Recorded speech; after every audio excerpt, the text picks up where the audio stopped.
ఉన్నప్పుడు బిల్లు అది అనివార్యం కాబట్టి ప్రవేశపెట్టారు. దానికి మేము ఆమోదం తెలియజేస్తూ ఉన్నాము. ముఖ్యంగా ఇదే సందర్భంలో ఇవాళ సమాజంలో న్యాయ వ్యవస్థ అనేక అంశాలతో కొట్టుమిట్టాడుతూ ఉంది. అందులో ప్రధానంగా పెండింగ్ కేసులు, సంవత్సరాల తరబడి పెండింగ్ కేసులు ఉన్నాయి. వాటిని ఎలా ఎక్స్పెడైట్ చేయాలో అటువంటి అంశాలని ఇందులో కాకపోయినా నెక్స్ట్ ఇంకో రూపంలో, ఇంకో ఫామ్లో దాన్ని తీసుకోవాల్సినటువంటి అవసరం ఉంది. అలాగే ఏపీపీలు, మన గవర్నమెంట్ లీడర్లు, అలాగే పబ్లిక్ ప్రాసిక్యూటర్స్, ఇటువంటి వాళ్ళు చాలా తక్కువ ఉన్నారు. దాంతో పెండెన్సీ బాగా ఎక్కువైపోతూ ఉంది. అదేవిధంగా ఈ పెద్ద లిటిగెంటు గవర్నమెంట్ ఎక్కువ ఉంటుంది. ప్రతి కేసులో గవర్నమెంటే లిటిగెంట్గా ఉంటుంది. దాన్ని సాల్వ్ కానిది సమస్యల్ని. సపోజ్ ఇప్పుడు ఈ మధ్య కొన్ని జీవోలు వచ్చినాయి. ఆ జీవోలకు సంబంధించి గెజిట్లో ప్రవేశపెట్టలేదని చెప్పి 2021, 22 అటువంటి తర్వాత ఇంకొన్ని అట్లే 46 పోలీసు ఉద్యోగాల కోసం కోర్టుకు వెళ్ళారు. అడ్వకేట్ జనరల్ కానీ లేకపోతే ప్రభుత్వం తరఫున వాళ్ళు వాయిదాలకు అటెండ్ కారు. దాంతో అది దాన్ని ఉద్దేశపూర్వకంగా డిలే ప్రభుత్వాల తరపు నుంచి జరుగుతున్నాయి. అలాగే ఇంకా సర్వీస్ మ్యాటర్స్ కానీ లేకపోతే ఇటువంటి అనేక సమస్యలు ఉన్నాయి. ఇళ్ల స్థలాలు కానీ ఇతర పరిహారాలు కానీ ఇవన్నీ కూడా ఇటువంటి అంశాలన్నింటినీ కూడా ప్రభుత్వంగా కూడా ప్రత్యేక శ్రద్ధ పెట్టి మన తెలంగాణ వరకు మనం తీసుకుంటే ఏ అంశమైనా సరే త్వరితగతిన అన్ని ఏ సెక్టార్కి ఆ సెక్టారు దాన్ని కన్స్ట్రక్టివ్గా బాగా ఫలప్రదంగా జరగాలి. కాబట్టి ఈ అన్ని అంశాలపైన కూడా ప్రభుత్వం ఆలోచన చేయాలని చెప్పి నేను ప్రభుత్వాన్ని కోరుతూ ఉన్నాను. ఇక అన్నిటికంటే మించి ఈరోజు దాడులు అనేది సర్వసాధారణం అయిపోయింది.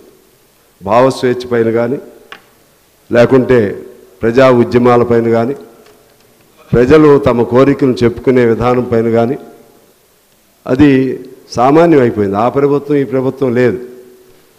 నిన్న మొన్న నేను మా కొన్ని ధర్నాలకు వెళ్ళా. మధ్యాహ్న భోజన వర్కర్స్ ఆడవాళ్ళు, వాళ్ళకు కూడా పోలీసులు పర్మిషన్ ఇవ్వట్లేదు.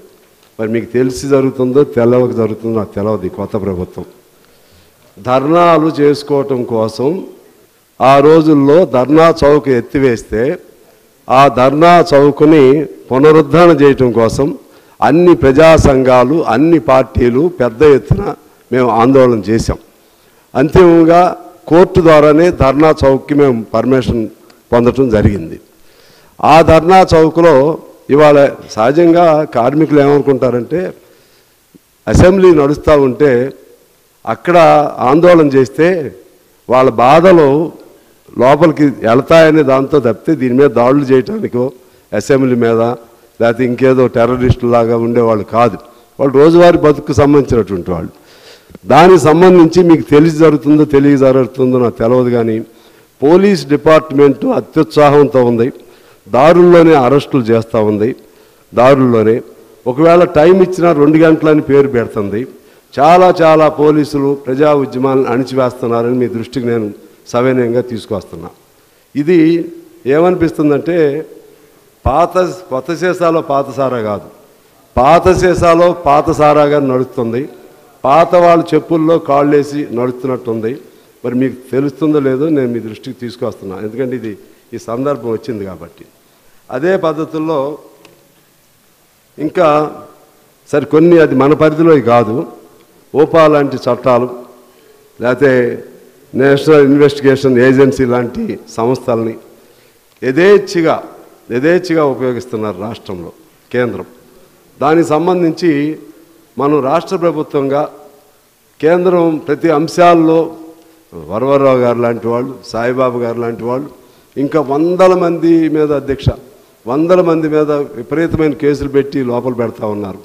అటువంటి అంశాలపైన చట్టాలు వాళ్ళ ఏజెన్సీలో వస్తారు, కానీ సహాయం తీసుకోవాల్సింది మన ఏజెన్సీలు సహాయం తీసుకోవాలి.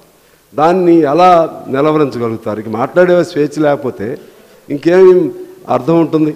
మాట్లాడే స్వేచ్ఛ లేకుండా రచయితల సంఘాల మీద దాడులు చేస్తున్నారు. ఆఖరికి ఇంకొక ఆశ్చర్యం ఏంటంటే అధ్యక్ష, నిన్న హరగోపాల్ గారు వారు నాతో మాట్లాడుతూ చెప్పారు, సుందరయ్య విజ్ఞాన భవన్లో సహజంగా మేము ఎప్పుడైనా పుస్తకావిష్కరణలు కానీ సమావేశాలు కానీ ఇటువంటివి పెట్టుకుంటూ ఉంటాం. ఇంతకుముందు ప్రభుత్వం కూడా ఎప్పుడు చెప్పలేదు పోలీస్ పర్మిషన్ కావాలని.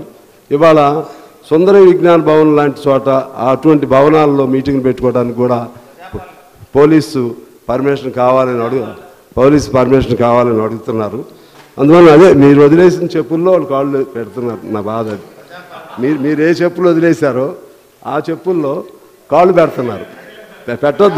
పెట్టొద్దని నేను కోరుతా ఉన్నాను. పెట్టొద్దని నేను కోరుతున్నాను అధ్యక్ష. అందువలన ఇంకా ఎక్కువ చెప్పి దాన్ని నేను ప్రొలాంగ్ చేయాల్సిన అవసరం లేదు. ఇవాళ ఎలక్ట్రానిక్ డివైజెస్ మీద దాడులు జరుగుతున్నాయి. అదేవిధంగా పత్రికా స్వేచ్ఛ పైన దాడులు జరుగుతున్నాయి. పబ్లిషర్స్, ప్రింటర్స్ ఇటువంటి వాళ్ళపైన దాడులు జరుగుతున్నాయి. అలాగే ఎటువంటి సాక్ష్యాధారాలు లేకుండా, ఎఫ్ఐఆర్లు లేకుండా కూడా ఇవాళ లోపల పెట్టే పరిస్థితులు వస్తూ ఉన్నాయి. విచారణ ప్రక్రియలో ఇంటెన్షనల్ డిలే జరుగుతూ ఉంది. అదేవిధంగా ఇటువంటి చాలా ఉన్నాయి అధ్యక్ష. వీటి మీద కొన్ని మనం ఆలోచన చేస్తే బాగుంటుందని నేను కోరుతూ, ఈ మధ్య కేంద్రం క్రిమినల్ లాస్ని 3 తీసుకురావడం జరిగింది.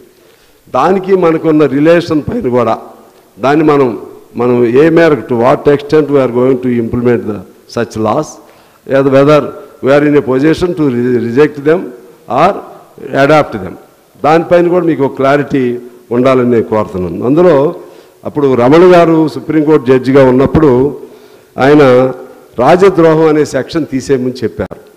ఇప్పుడు వీళ్ళు ఏం చెప్తున్నారు? రాజద్రోహం తీసేశారు కానీ దేశద్రోహం, టెర్రరిస్టులు ఇటువంటి చేస్తూ ఉన్నారు. సమ్మెను అరెస్టులు చేసిన వాళ్ళకు కూడా ఈ పేర్లు పెట్టి అరెస్టులు చేసే ఈ కొత్త చట్టాల్లో ఉన్నాయి అధ్యక్ష.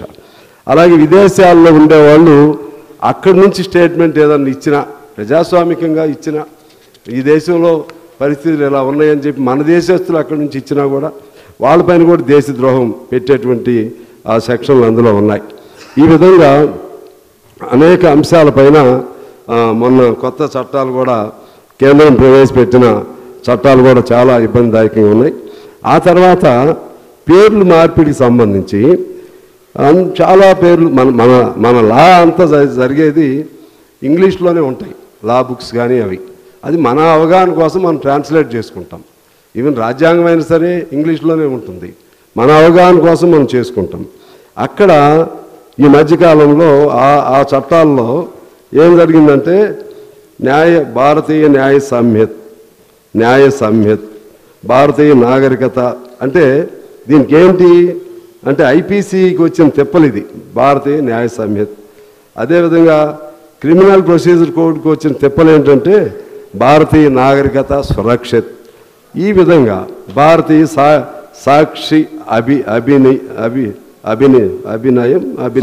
అభినయం ఇది మద్రాసు హైకోర్టు కూడా ఇదే జడ్జి చెప్పాడంట. మాకే నోళ్ళు తిరగట్లేదు ఈ గోళంతా ఏంటని చెప్పి. అందువలన మనకి మొత్తం రద్దు చేస్తే ఆయా రాష్ట్రాల్లో టోటల్ ఇంగ్లీష్ని బ్యాన్ చేయాలి. టోటల్గా మనం దానిలో తీసుకురావాలి.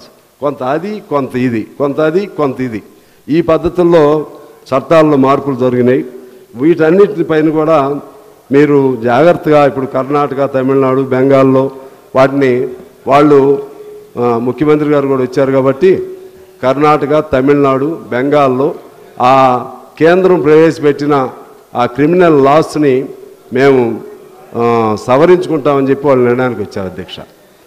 అందువలన మన ఈ ప్రభుత్వం కూడా దానివైపు ఏమైనా ఆలోచన చేస్తుందేమో తెలపాలని కోరుతూ, అంతిమంగా ముఖ్యమంత్రి గారికి వచ్చారు కాబట్టి మళ్ళొక్కసారి మీరు ఉద్యమకారుడు, అనేక సార్లు మీరు ఇబ్బందులు పడ్డారు, సేమ్ రిపీట్ అవుతుంది ముఖ్యమంత్రి గారు. దయచేసి నన్ను మీరు వేరేగా అర్థం చేసుకోకండి. మామూలు సామాన్య కార్మికులు, పేదవాళ్ళు ధర్నాలు చేసే అవకాశాలకి మనస్ఫూర్తిగా అవకాశం జరగట్లేదు.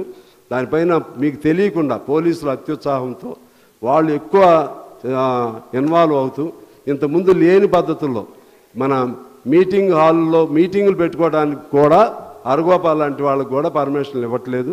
వీటిపైన మీరు దృష్టి సారించాలని కోరుతూ ఇప్పుడు ఈ చట్టానికి నేను ఈ బిల్లుకు ఆమోదం తెలియజేస్తూనే ఇటువంటి అన్ని అంశాలతో కూడినటువంటి సమగ్రమైన బిల్లుని మరొక రూపంలో మరొకసారి చర్చకు తీసుకుని వస్తే బాగుంటుందని మీ ద్వారా నేను ప్రభుత్వానికి విజ్ఞప్తి చేస్తున్నాను అధ్యక్ష.